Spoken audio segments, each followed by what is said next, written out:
like a Hellcat.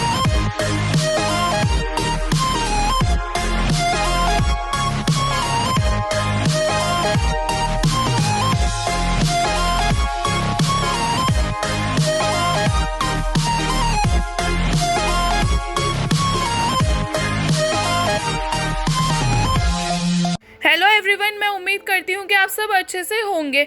So guys, मैं आज आपको रिसेंटली रिलीज हुई न्यू वेब सीरीज एक्सप्लेन करने जा रही हूँ जिसका नाम है Money Heist Korea Joint Economic Area. So guys, मैं उम्मीद करती हूँ कि आपको ये मेरी तरह ही बहुत पसंद आएगी। सो प्लीज़ गाइज, आगे बढ़ने से पहले मेरे चैनल को लाइक, शेयर और सब्सक्राइब करना ना भूलें। और अगर आपको स्टोरी पसंद आए तो कमेंट सेक्शन में कमेंट कर ज़रूर बताइएगा। Thank you. तो सीरीज की शुरुआत एक लड़की से होती है जो नॉर्थ कोरिया में रहने वाली होती है, और वो भी बाकी सब लोगों की तरह ही BTS आर्मी, कोरियन ड्रामाज और K-पॉप म्यूजिक की बहुत बड़ी फैन होती है। लेकिन नॉर्थ और साउथ कोरिया की आपस की रंजिश की वजह से वो इस बारे में सबसे छुपा के रखती है, यहाँ तक कि अपनी फैमिली से भी। और अपनी स्टडीज कंप्लीट होने के बाद वो रियल आर्मी ज्वाइन कर लेती है, और नॉर्थ और साउथ कोरिया और अमेरिकन के बीच बहुत टाइम से बातचीत बंद होती है और उनके एक होने की उम्मीद भी नहीं होती। तभी अचानक से वो लोग एक ऐसी न्यूज़ देखते हैं जिसकी उन लोगों ने उम्मीद ही छोड़ दी थी, और वो न्यूज़ ये होती है कि गवर्नमेंट ने साउथ और नॉर्थ कोरिया के बीच जितने भी बैरियर्स थे वो सब हटा दिए हैं और वॉर ख़त्म हो गया है। जिसे सुनकर वो लोग बहुत खुश हो जाते हैं और फ्यूचर प्लान बनाने लगते हैं। और गवर्नमेंट ये फैसला कोरिया के फाइनेंशियल स्टेटस को इम्प्रूव करने के लिए लेती है, और उसके बाद हमें ईयर 2025 का व्यू दिखाया जाता है, जहां हमारे शो की मेन फीमेल लीड आर्मी से निकलकर पियोंगयांग छोड़कर सियोल जा रही होती है और अपने सपने पूरे करने के लिए। और उसी ट्रेन में बैठे सब लोग भी वॉर ख़त्म होने की बात से बहुत खुश होते हैं और आपस में बात करते हुए कहते हैं कि हम लोग भी अपने सपने पूरे करेंगे और हम लोगों को भी जॉब्स मिल पाएंगे। और इसी उम्मीद से सब लोग साउथ कोरिया जा रहे होते हैं, जहाँ एक ब्रिज का व्यू दिखाया जाता है जिसके आसपास कुछ बिल्डिंग्स बन रही होती हैं और बड़े बड़े मल्टीनेशनल ब्रांड्स वहाँ कंपनी बना रहे होते हैं और नॉर्थ कोरियंस को जॉब ऑफर कर रहे होते हैं। और फिर हमें जॉइंट इकोनॉमिक के बारे में बताया जाता है। और वहीं दूसरी तरफ सियोल पहुंचकर हमारी फीमेल लीड को पता चलता है कि जिस ब्रोकर ने उसे जॉब और घर दिलवाने का वादा किया था वो उसे लास्ट मोमेंट पर धोखा दे देता है, और इसी वजह से वो वहाँ एक रेस्टोरेंट में काम करने लगती है जहाँ एक लेडी उसे खाना ऑफर करती है, लेकिन मेन लीड वो खाना नहीं लेती क्योंकि वो खाना लोगों का झूठा होता है। और ये देखकर मेन लीड सोचती है कि ये साउथ कोरियन लड़की लोगों का झूठा खाना क्यों खा रही है। और फिर वो दोबारा से न्यूज़ देखती है जहाँ साउथ कोरिया के लोग प्रोटेस्ट करने लगते हैं क्योंकि बॉर्डर हटने के बाद से नॉर्थ कोरिया के लोग साउथ में आ जाते हैं और इसीलिए वहाँ सबको जॉब्स की कमी होने लगती है। और इसी पैसों की कमी की वजह से हमारी फीमेल लीड भी बार में गाना गाने की जॉब करती है, जहां लोग उसके साथ फिजिकल टचिंग्स करते हैं, लेकिन मजबूरी में उसे ये जॉब करनी पड़ती है। और बार से फ्री होने के बाद वो एक डीलर के पास जाती है जो लोगों से पैसे लेकर उन्हें जॉब्स और घर दिलवाता था। फिर वो आदमी उस लड़की से कहता है कि तुम शांत हो जाओ, मैं तुम्हें घर और जॉब दोनों दिलवा दूंगा, तुम टेंशन मत लो। और अपने लॉकर में से उसे एक ड्रग्स का पैकेट लाकर देता है और कहता है ये ट्राई करो, इससे तुम्हारा दिमाग शांत हो जाएगा। असल में वो डीलर हमारी फीमेल लीड को ड्रग्स देकर उसके साथ इंटीमेट होने का सोच रहा होता है कि तभी अचानक से वहाँ कुछ लोग एक लड़की को लेकर आते हैं जिसको उन्होंने मार मार के टॉर्चर किया होता है, और वहाँ आकर कहते हैं कि ये लड़की हमारे पैसे दिए बिना ही भाग रही थी, और वो लड़की भी नशे की हालत में होती है। ये सुनकर हमारी फीमेल लीड का ध्यान उस लड़की पर जाता है और उसे याद आता है कि ये तो वही रेस्टोरेंट वाली लड़की है। और उस लड़की की हालत देखकर हमारी फीमेल लीड उन लोगों को गाली बककर कहती है कि ये दुनिया तुम जैसे ही घटिया लोगों की वजह से बर्बाद हुई है, तुम सब चोर हो। और ये सुनकर उस डीलर को गुस्सा आ जाता है और हमारी फीमेल लीड को थप्पड़ मार देता है, जिसकी वजह से वो वहीं गिर जाती है और फिर उसके साथ फिजिकल होने वाला होता है, और वो दोनों लड़के भी उस लड़की के साथ ज़बरदस्ती कर रहे होते हैं। ये देखकर हमारी फीमेल लीड जल्दी से उठ जाती है और उस डीलर को शूट कर देती है, और उसके बाद उसके साथियों को भी मार देती है और कहती है कि सिर्फ चोर ही इस दुनिया में पैसे बना रहे थे, इसलिए मैंने भी वही रास्ता अपना लिया। और फिर उस लड़की के साथ मिलकर उस डीलर के लॉकर का सामान लेकर वहाँ से चली जाती है। और ऐसे करते करते ही 1 साल बीत जाता है और हमारी फीमेल लीड एक क्रिमिनल बन जाती है और जितने भी फ्रॉड डीलर्स होते हैं ये उन सबको मार देती है और उनका सामान चोरी कर लेती है।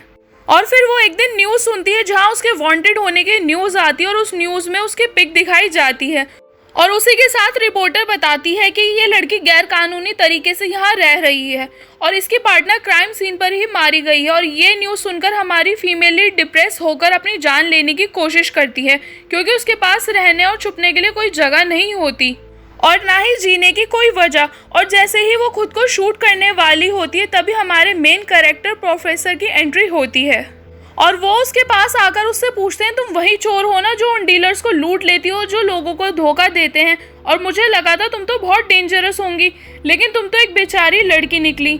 ये सुनकर हमारी फीमेल लीड प्रोफेसर से गन पॉइंट पर पूछती है कि तुम कौन हो। प्रोफेसर उससे कहते हैं कि मेरे पास एक प्लान है और मैं चाहता हूँ कि तुम उसमें मेरा साथ दो। वो लड़की पूछती है, तुम चाहते हो कि मैं तुम्हारा साथ दूँ मेरी ऐसी हालत देखकर भी? ये सुनकर प्रोफेसर उससे कहते हैं कि छोटा मोटा चोर मारा जाता है या सारी जिंदगी जेल में सड़ता है, मगर जो चोर दुनिया की सबसे बड़ी चोरी करने वाला हो वो दुनिया को बदलने की ताकत रखता है और इसी से वो हीरो भी बन सकता है। और प्रोफेसर की बात सुनकर हमारी फीमेल लीड उनसे पूछती है, तो दुनिया बदलने के लिए कितना पैसा चुराना पड़ेगा? प्रोफेसर कहते हैं 4 ट्रिलियन। और उससे कहते हैं कि वैसे भी तुम अपनी जान लेने वाली हो तो एक बार मुझ पर भरोसा करके देख लो। और ये सुनकर हमारी फीमेल लीड उनके साथ चलने के लिए मान जाती है और फिर प्रोफेसर हमारी फीमेल लीड को उनके बाकी टीम मेंबर्स से मिलवाते हैं और उन्हें उनके स्पॉट पर लेकर जाते हैं और वहाँ जाकर सबसे कहते हैं कि हम सब एक हैं और इसीलिए हम किसी की पर्सनल लाइफ में इंटरफेयर नहीं करेंगे और सबको एक निकनेम देंगे जिससे हम एक दूसरे को बुलाएंगे और वो निकनेम हमारी फेवरेट कंट्री का होगा। तो ऐसे करके सबके बारे में बताया जाता है। तो पहले शुरुआत रियो से होती है जिसका निकनेम ब्राज़ील होता है और वो एक हैकर होता है, और दूसरा नंबर डेनवर का आता है जो एक फाइटर होता है, और तीसरे नंबर पर मॉस्को जो डेनवर का फादर होता है और वो एक माइंस में काम करता था। और फिर बारी आती है नायरोबी की जो बहुत बड़ी कॉन होती है, और उसके बाद एक इंटरेस्टिंग जोड़ी दिखाते हैं जिनका नाम हेलसिंकी और ओस्लो होता है और ये दोनों सीरियल किलर्स होते हैं जो कॉन्ट्रैक्ट लेकर काम करते थे। और उसके बाद बर्लिन का नंबर आता है जो कि मोस्ट वांटेड क्रिमिनल होता है। And last but not the least हमारी फीमेल लीड अब भी अपना निकनेम टोक्यो रखती है। और फिर इसके बाद प्रोफेसर सबको बताते हैं कि हम हिस्ट्री से लेकर अब तक की सबसे बड़ी चोरी करने वाले हैं और बताते हैं कि गवर्नमेंट ने इकोनॉमिक सुधारने के लिए बहुत सारे स्टेप्स लिए, लेकिन उससे बस अमीर ही और अमीर बनते गए और इसलिए मैंने तुम सबको ढूंढकर एक टीम बनाई है और हम लोग मिलकर 4 ट्रिलियन की चोरी करेंगे और ऐसे करने से हम में से ना तो कोई मरेगा और ना ही किसी को चोट लगेगी और सब लोगों को लाइव भी दिखाएंगे। ये सुनकर नायरोबी प्रोफेसर से पूछती है, लेकिन हम इतने सारे पैसे लाएंगे कहाँ से? प्रोफेसर बताते हैं हम लोग कोरिया मिंट से चोरी करेंगे। कोरिया मिंट एक ऐसी जगह है जहाँ करेंसी प्रिंट होती है और फिर कहानी आगे बढ़ाई जाती है और 5 महीने बाद का दिखाया जाता है जहाँ कोरिया मिंट में वहाँ का स्टाफ अपने हेड को अपडेट देता है कि मिनिस्ट्री ऑफ यूनिफिकेशन से रिक्वेस्ट आई है कि इंटर कोरियन में सबमिट होने वाले कॉइन्स का डिज़ाइन फाइनल करना होगा जिसके अप्रूवल के लिए हमें बस 3 बजे तक का ही टाइम है। और आज कुछ स्टूडेंट्स भी यहाँ पर विजिट पर आएंगे और फिर वो हेड अपने कैबिन में चला जाता है जहाँ उसकी सेक्रेटरी उसको आकर बताती है कि मैं प्रेग्नेंट हूँ। और फिर बाद में स्टूडेंट्स भी वहाँ पर विजिट पर आते हैं और नायरोबी और टोक्यो भी बाहर खड़े होकर प्रोफेसर को बताती हैं कि स्टूडेंट बस आ गई है। ये सुनकर प्रोफेसर उन सबसे कहते हैं कि सब तैयार हो जाओ, एक्शन का वक्त आ गया है। और फिर वो लोग वहाँ से जा रहे कुछ ऑफिसर्स को बंदी बनाकर उनके कपड़े पहन लेते हैं और उनका भेस लेकर मिंट पर पहुँच जाते हैं। और वहीं दूसरी तरफ मिंट में मेन हेड भी इस बात से मुकर जाता है और कहता है कि ये बच्चा मेरा नहीं है, तुम झूठ बोल रही हो। वो लड़की कहती है, लेकिन तुमने मुझसे बोला था कि तुम अपनी वाइफ को डिवोर्स दे दोगे और मुझसे शादी करके मेरी फैमिली को नॉर्थ कोरिया से यहाँ साउथ कोरिया लेकर आओगे।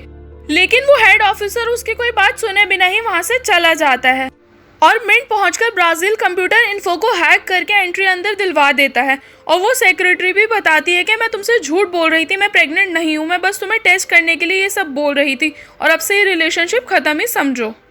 और बाथरूम में बैठी एक टीनेजर लड़की किसी से वीडियो कॉल पर बात कर रही होती है। नायरोबी और टोक्यो भी मेन एंट्रेंस से अंदर आ जाती हैं, लेकिन वहाँ की मशीन्स में उनके वेपन डिटेक्ट हो जाते हैं और फिर वो दोनों वहाँ के सारे स्टाफ को हॉस्टेजेस बना लेती हैं और गन पॉइंट पर उनसे अपनी बात मनवाती हैं।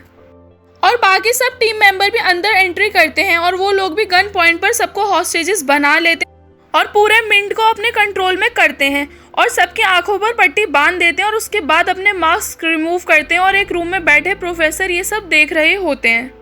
और उसके बाद बर्लिन सबसे कहता है कि अगर किसी ने होशियारी दिखाने की कोशिश करी तो मैं उसे जान से मारने में 1 मिनट भी नहीं लगाऊंगा।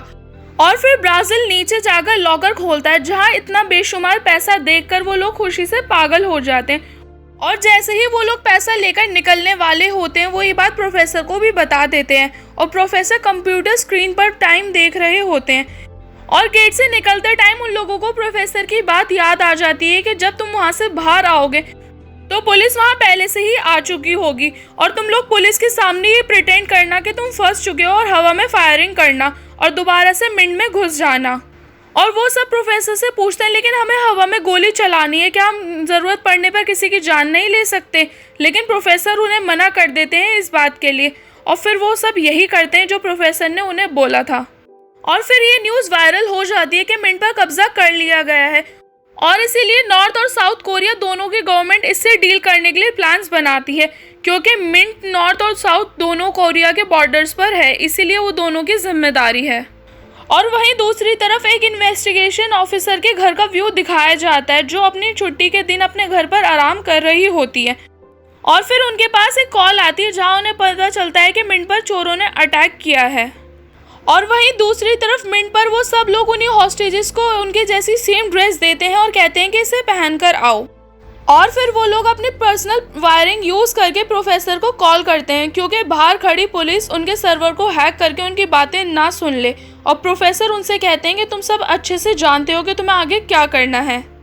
और वो इन्वेस्टिगेशन ऑफिसर भी पुलिस ऑफिसर से बात करती हैं, जहां वो ऑफिसर उन्हें बताते हैं कि उनका वेपन देखकर लगता है कि चोर नॉर्थ कोरिया से आए हैं। और उन्हीं में से एक ऑफिसर कहता है कि हम अपनी स्पेशल फोर्सेस को वहां भेजकर उन सबको मार देना चाहिए, लेकिन वो इन्वेस्टिगेशन ऑफिसर कहती है कि हम ऐसा नहीं कर सकते क्योंकि वहाँ हॉस्टेजेस भी हैं और हमें उन्हें सही सलामत बचाना है। और फिर वो प्रोफेसर को कॉल करती है, जहाँ प्रोफेसर आवाज़ बदलकर उनसे बात करते हैं और कहते हैं कि अगर तुमने मेरी आवाज़ पहचान ली तो मैं हेलीकॉप्टर से भागने पर भी पकड़ा जाऊंगा। और वो इन्वेस्टिगेशन ऑफिसर उनसे पूछती है कि आपका नाम क्या है। प्रोफेसर उनसे कहते हैं कि तुम मुझे प्रोफेसर कहकर बुला सकती हो और उनसे कहते हैं कि हमें यहाँ से भागने के लिए हेलीकॉप्टर चाहिए, क्योंकि हम यहाँ से पैसे लेकर भाग रहे थे, लेकिन आप लोगों की वजह से हम यहाँ फंस चुके हैं।